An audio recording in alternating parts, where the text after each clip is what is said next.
This is going to be a video tutorial on how to enable continue where you left off on the Thorium web browser.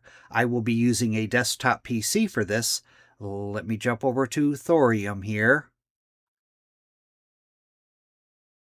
I have the Thorium web browser opened up now.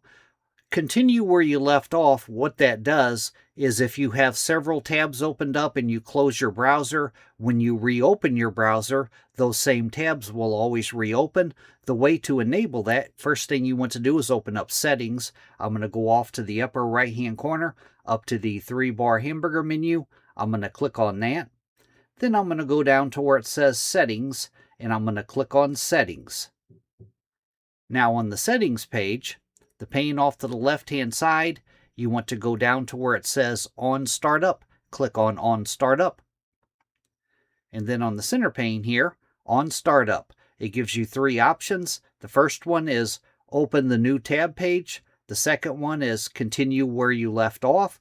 And the third one, Open a specific page or set of pages. If you want to always continue where you left off, you would toggle on that middle one there. That is how to enable continue where you left off on the Thorium web browser. Thanks for watching.